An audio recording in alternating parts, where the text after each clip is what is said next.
Bonjour tout le monde et bienvenue sur Mosaïque Cristal. Quelles sont les actualités du jour? On va le savoir tout de suite dans notre journal quotidien.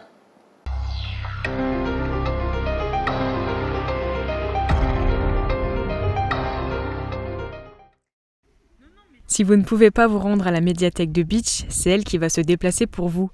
Tout au long du mois d'août, la bibliothèque mobile s'est baladée dans le pays de Bitche pour proposer des événements aux enfants. Vendredi dernier, elle a fait une halte à l'étang d'Hazelfurt à Bitche. L'occasion de prendre le temps de lire un livre, mais de surtout découvrir le spectacle de la compagnie Lucas Moros. Mais avant de rentrer dans l'espace dédié à la représentation, passe sanitaire obligatoire. La compagnie alsacienne Lucas Moros a travaillé sur un spectacle à l'intention des enfants à partir de 7 ans. Il traite des mots, de la nécessité de ces derniers, mais également de la lecture. Pendant la représentation, le public a été captivé par les mots de la comédienne, accompagnée de son installation pour animer le spectacle. Après une trentaine de minutes de show, grands comme petits ont été conquis. C'était très poétique, je trouve. C'est ça que j'ai bien aimé dans le spectacle. Je suis passée, c'était il y a 2 ans, je crois, sur Philipsbourg. On avait vu la tortue de Gauguin et on a reconnu cette dame en marchant et elle est venue vers nous et nous a proposé de venir assister au spectacle. Et on avait tellement aimé la tortue de Gauguin que là, et là pareil, ça a été très très beau. Ce spectacle a également permis à la comédienne de retrouver son public, un bonheur pour elle qui n'a pas foulé les planches depuis un moment. Elle a pu se produire dans le pays de Bitche grâce à l'aide de la région Grand Est, ce qui a permis la gratuité du spectacle. Du coup, c'est dans le cadre du voyage de la bibliothèque mobile que la médiathèque de Bitche a organisé cet été, que nous faisons, nous cheminons avec elle. Le but de la bibliothèque mobile est de montrer que la médiathèque n'est pas seulement un lieu pour emprunter des livres, mais bien plus. En complément du spectacle, de nombreuses activités sont proposées, comme du bricolage ou des jeux de société. Pour son dernier jour, vous pouvez retrouver la bibliothèque mobile jusqu'à 17h ce soir à l'étang d'Hazelfurt à Bitche. La compagnie Lucas Moros ne sera pas présente, mais les nombreux livres et jeux seront disponibles pour passer une belle après-midi. La table aux 1000 plaisirs invite à la contemplation. Cette exposition colorée met en scène des surtouts de table réalisés par les élèves de CM1 de l'école de Velferdin dans le cadre du projet d'école La classe L'œuvre. Accompagnée de l'artiste et illustratrice Amandine Meyer, qui vient de passer cette année de résidence à Sarreguemines, les enfants revisitent les savoir-faire des faïenceries en s'appuyant sur différents moules qui servaient à la réalisation de certaines grandes pièces. C'est un travail qui est synonyme de beaucoup de choses qui sont vraiment très intéressantes. Donc la création artistique, mais pas que, la réinterprétation de traditions, la partie on travaille à plusieurs sur une œuvre finalement commune, puisqu'on a une table qui est intéressante parce qu'elle met en œuvre des choses qui se faisaient autrefois. Au XIXe siècle, les surtouts de table étaient des pièces ornementales que l'on disposait au centre de la table. Ils servaient aussi de présentoir pour les plats. Il ne reste que quelques jours pour découvrir cette table aux 1000 plaisirs. Rendez-vous au Moulin de la Blise jusqu'au 29 août.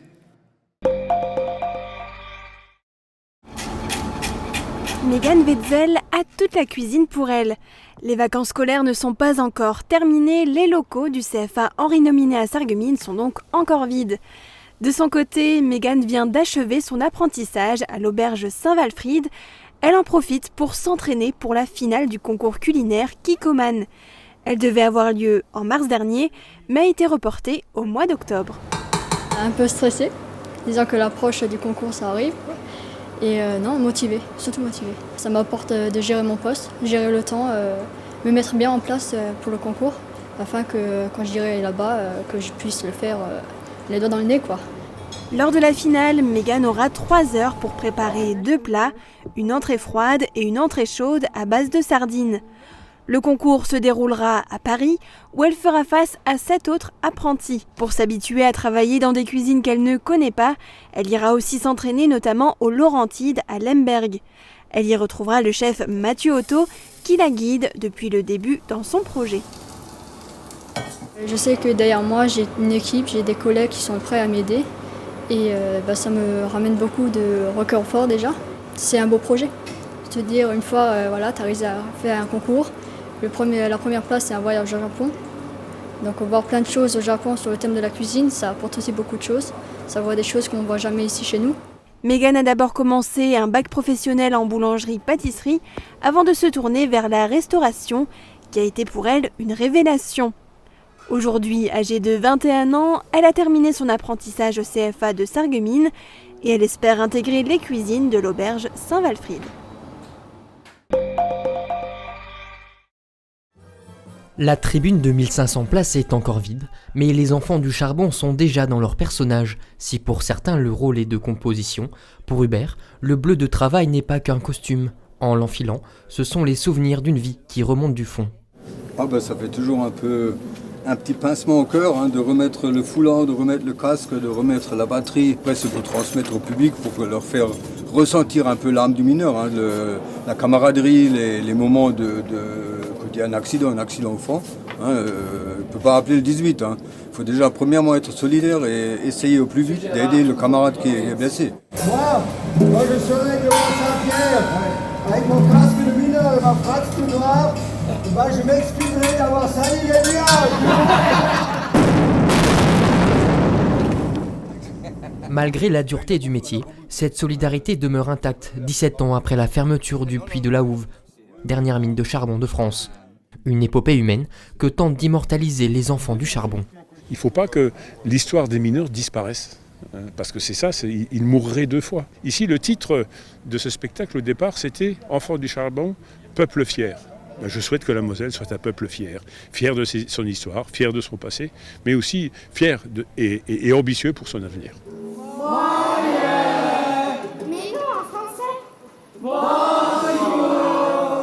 Entre joie et drame, Pulse dépeint la vie des mineurs du bassin houiller et de la frontière toute proche qui a façonné leur quotidien au cœur d'une Europe en construction. On se promène vraiment dans la vie que les gens ils ont connue ici pendant un siècle, mais on y va vraiment. Avec les moyens du spectacle, avec des véhicules anciens, on a l'impression d'être dans un film en fait. Et vraiment la volonté du projet, c'est complètement de s'immerger dans un film et dans une espèce de féerie surréaliste. Appuyée par un impressionnant mapping, cette fresque historique transporte pendant près de 2 heures le public du rire aux larmes. Une comédie musicale touchante, mais surtout vitale pour que l'épopée des Gueules Noires reste gravée dans nos mémoires.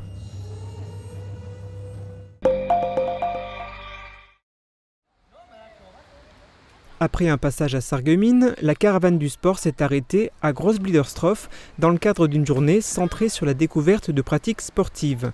Le club de canoë-kayak Val-de-Sarre était le partenaire de l'événement. À ce titre, et pour la 2e année consécutive, il prêtait ses infrastructures avec le sourire. C'est un très bon truc, le GDOS nous aide beaucoup, puis on a beaucoup d'animations aujourd'hui. Ça marche très bien, malgré une météo catastrophique. Mais on a quand même dépassé les plus de 200 invités. Entre le tir à l'arc, le tennis de table, le rugby, le motocross, la pétanque ou encore l'aéromodélisme, la caravane sait se diversifier. Elle est organisée par le comité départemental olympique et sportif avec un but clair. Nous, notre objectif, c'est de promouvoir le sport au sein du territoire mosellan. Donc faire le lien entre les associations sportives locales, les comités départementaux, par la mise en œuvre de divers événements. Des sports moins médiatisés sont alors mis en avant. L'objectif pour ces clubs de proximité, c'est également de recruter.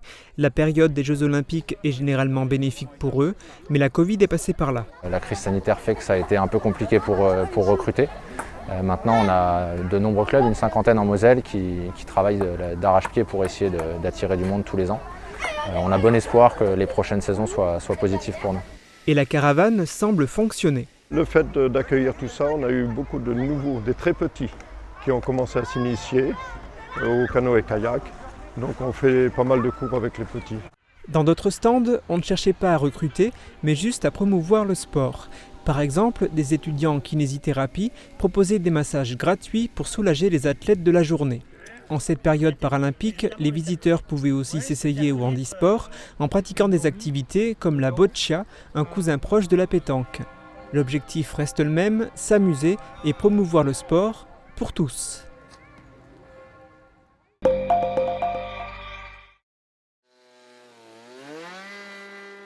Piloter un avion, c'était l'opportunité donnée aux jeunes la semaine dernière.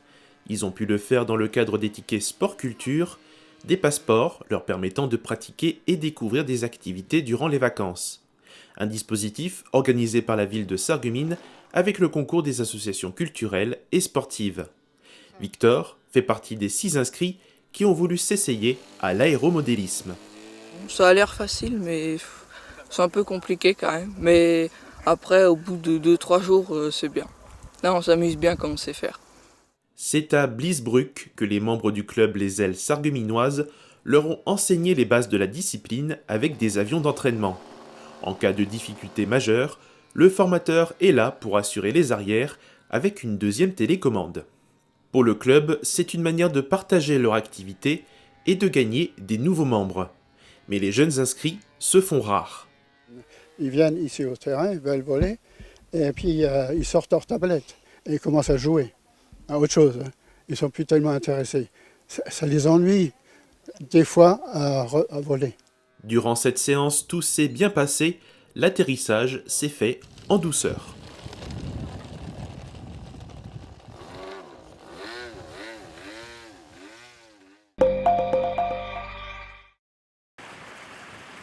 À Sarralbe, à vélo, on dépasse les autos. Sauf si l'on est victime d'une crevaison ou d'un autre pépin technique.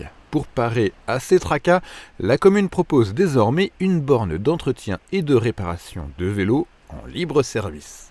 Située à côté de la bibliothèque, elle propose tous les accessoires nécessaires, pompes, clés et autres démonte-pneus.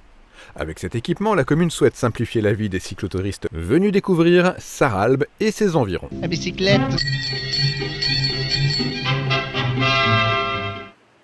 Côté météo, on ne sait plus trop sur quel pied danser. Le ciel sera-t-il nuageux ou dégagé pour demain? Je vous laisse regarder la météo. La météo vous est présentée par le Crédit Mutuel. Une banque qui appartient à ses clients, ça change tout.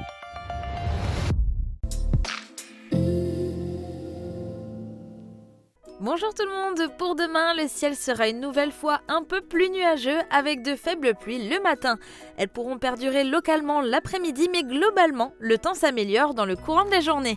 Mais les températures accusent le coup avec 10 à 12 degrés pour les minimales et seulement 18 à 21 degrés pour les maximales. Demain, pensez à souhaiter une bonne fête au Natacha. Il fera jour de 6h39 à 20h26. Passez tous une belle journée et à demain. Merci d'avoir suivi la météo avec le Crédit Mutuel. Une banque qui appartient à ses clients, ça change tout.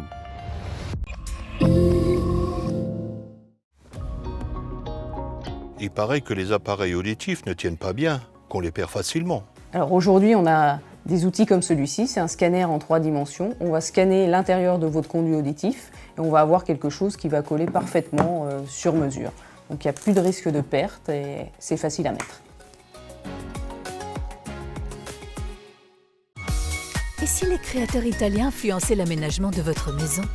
Cuisine, salle de bain, carrelage, Cesa au centre de la Rotonde à Sarreguemines vous propose un vaste choix et un excellent rapport qualité-prix. Aujourd'hui, Rétrovision revient sur l'histoire du CHS. Il y a un peu moins de 15 ans, celui-ci fêtait ses 150 ans d'existence. L'occasion de revenir sur son évolution au fil du temps. Passez tous une belle journée en notre compagnie et à bientôt. C'est une affaire française, une affaire européenne. Le plaisir qu'on a de vivre dans une démocratie. L'important, c'est d'avoir vécu un moment ensemble. Depuis 1997, dans le pays de Bitche, depuis 2005 à Sarreguemines et Sarralbe, des JRI sillonnent l'arrondissement pour relater l'info locale. Des heures d'archives ont ainsi été enregistrées sur des cassettes, des DVD, des disques durs et des serveurs. La mémoire audiovisuelle du territoire.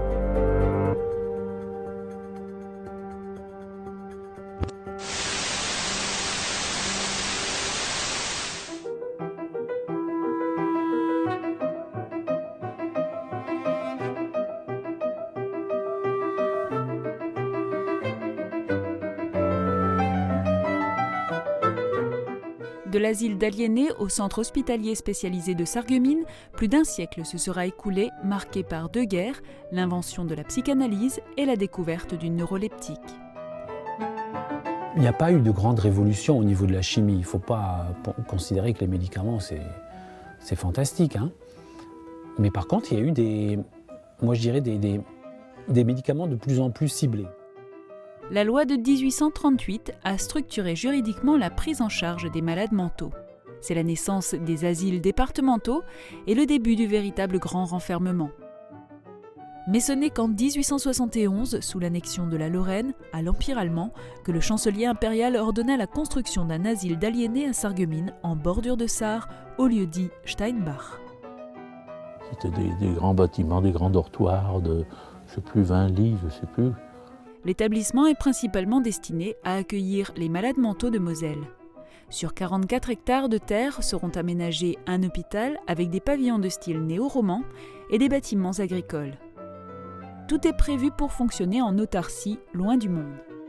On est là pour enlever ou faire diminuer très fortement la dangerosité. C'est notre seul problème.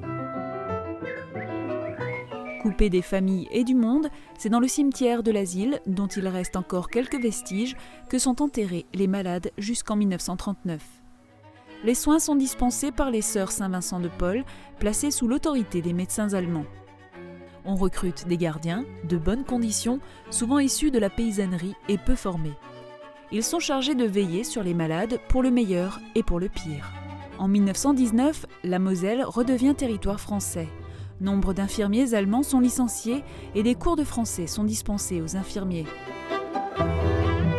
Il y a plein de grabataires à lever, à faire pipi, il y en a qui dorment mal, qui crient, qui se mettent à crier la nuit ou le jour. Non, c'est pas. Il faut aimer le métier, il faut s'attacher. L'asile d'aliénés a fonctionné ainsi jusqu'à la Seconde Guerre mondiale. On recense une population de 600 à 700 malades, bien plus que les 400 prévus initialement.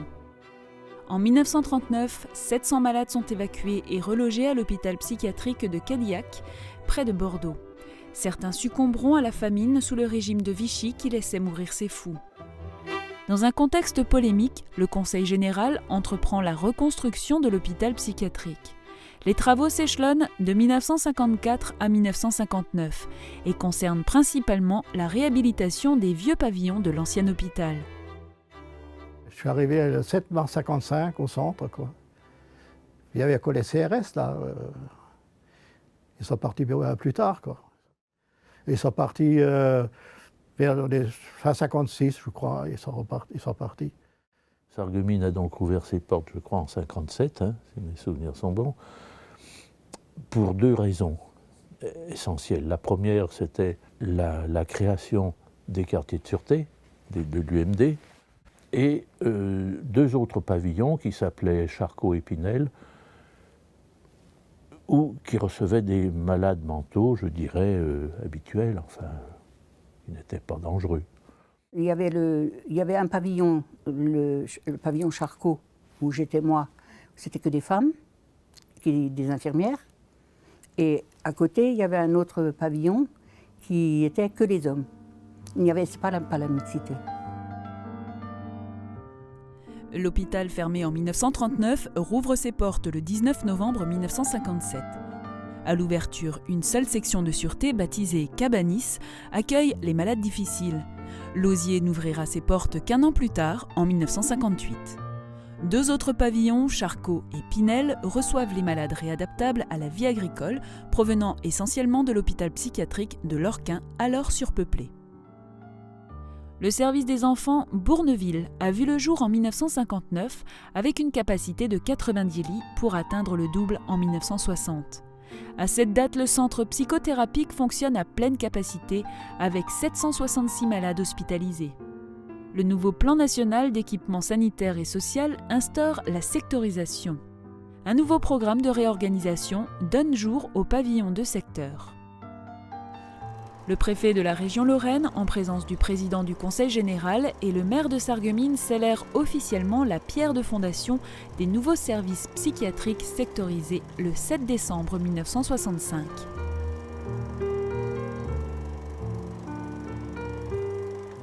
La sectorisation fut un progrès immense. Un progrès immense. La sectorisation fut le deuxième miracle, je peux dire, qui a permis aussi la réadaptation et la sortie des malades. C'était moins évident que l'ancien fonctionnement des hôpitaux psychiatriques, où il n'y avait que l'hospitalisation. Tous les mercredis, le docteur Oswald faisait le dispensaire avec l'assistante sociale et une infirmière ou un infirmier. Les services sont répartis en secteurs de psychiatrie dotés de pavillons à l'intérieur de l'hôpital ainsi que de structures extra-hospitalières.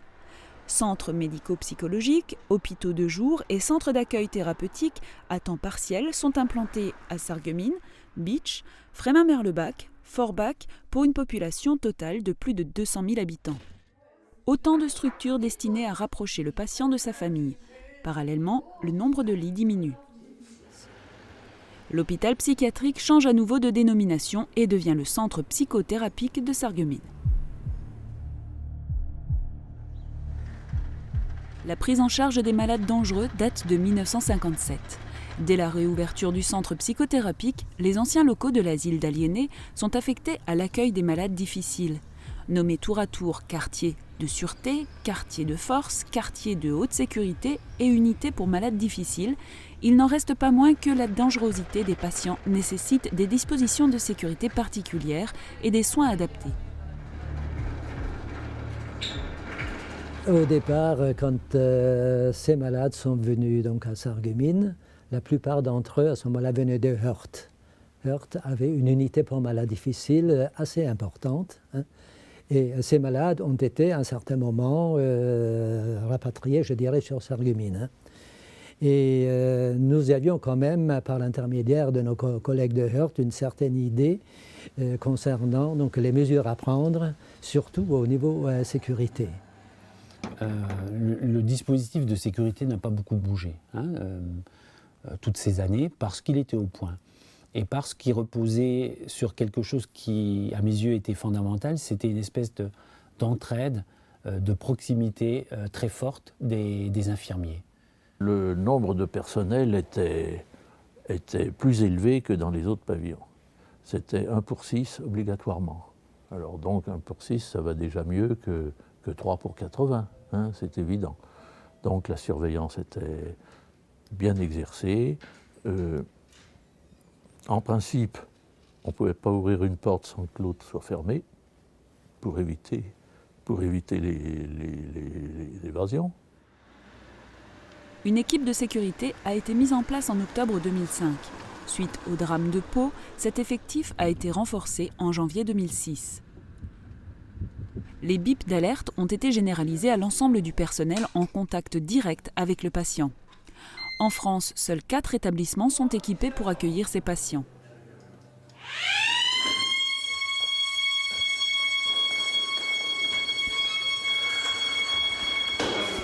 Le CHS de Sarreguemines reste une référence dans l'univers hospitalier de la psychiatrie. Plus de 400 lits existent en France, en UMD, dont 40% se trouvent à Sarreguemines. À partir de 1991, un large programme de restructuration et d'humanisation est entrepris dans une perspective de modernisation des UMD. Les anciens bâtiments datant de 1875 sont vétustes et non fonctionnels. Ils vont peu à peu laisser place à des pavillons modernes et conformes. Longtemps laissés pour compte, les enfants polyhandicapés désignés comme arriérés profonds ne bénéficiaient d'aucun soin particulier et d'aucune structure d'accueil. Leur espérance de vie ne dépassait pas l'adolescence. Le CHS ouvre Bourneville en 1959, un pavillon pour la prise en charge d'enfants curables et incurables. Tout à fait, au départ, on avait quelques 300 polyhandicapés au CHS, des enfants. Du premier jour où j'ai commencé là-bas, je me suis dit, c'est pas possible qu'on puisse laisser des enfants comme ça. Heureusement qu'il y a un centre. Au fil du temps, l'espérance de vie a augmenté. Grâce aux tests de dépistage, les cas d'enfants atteints diminuent. Les enfants polyhandicapés devenus adultes rejoignent les unités PHA. Face à l'évolution, il devenait nécessaire de répondre à de nouveaux besoins dans la prise en charge de ces malades. Là aussi, les soins ils étaient fonction du nombre de personnel. Or, on a toujours manqué de personnel dans ces pavillons d'enfants. En 1980, un service PHA regroupe les patients de tout secteur géographique confondu. Alors que les soins prodigués relevaient principalement de l'hygiène, un nouvel aspect de la prise en charge va considérablement faire évoluer le service. Le lieu de vie et l'environnement des patients rentrent dans le programme de soins. On tente de recréer du lien social par des activités à visée sociothérapique. Depuis la réouverture en 1957, le CHS restructure et modernise les pavillons sans relâche.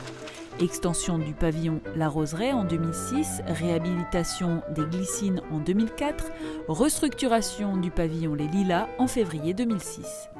L'investissement porte sur le confort et sur la qualité des soins grâce à l'acquisition d'équipements fonctionnels tels la balnéothérapie et la construction du centre social.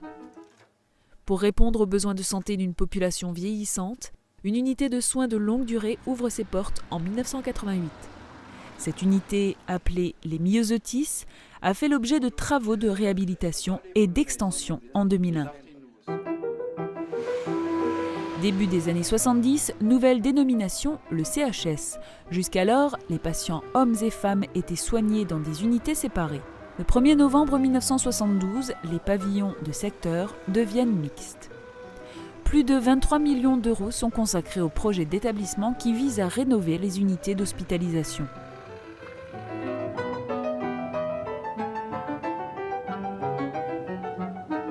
Aujourd'hui, chimiothérapie et psychothérapie sont deux aspects complémentaires et indissociables du traitement en psychiatrie, auquel vient s'ajouter enfin la psychologie sociale, qui prend en compte l'environnement du patient.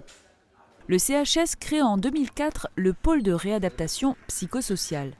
Activités d'ergothérapie et sportives sont proposées à l'ensemble des patients de l'établissement et dans le secteur extra-hospitalier sur prescription médicale.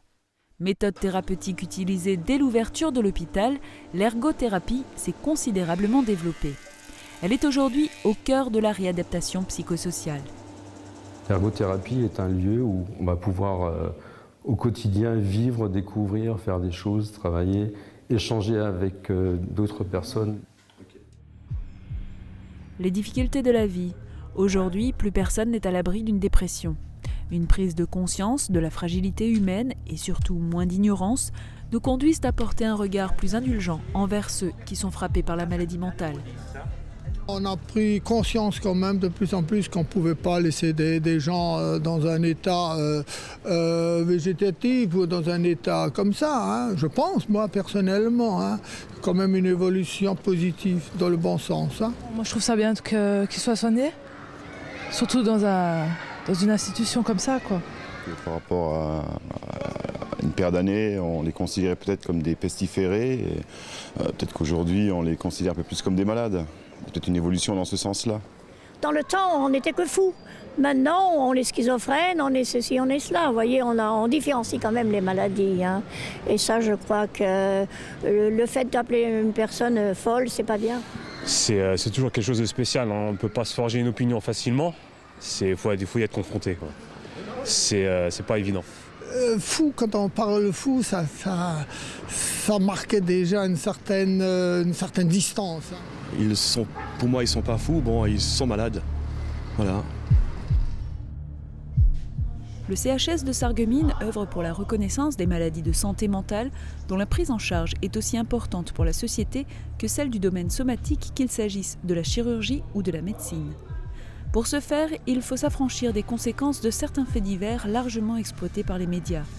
L'histoire du CHS de Sarreguemines perdurera avec les hommes et les femmes volontaires, résolument tournés vers l'avenir.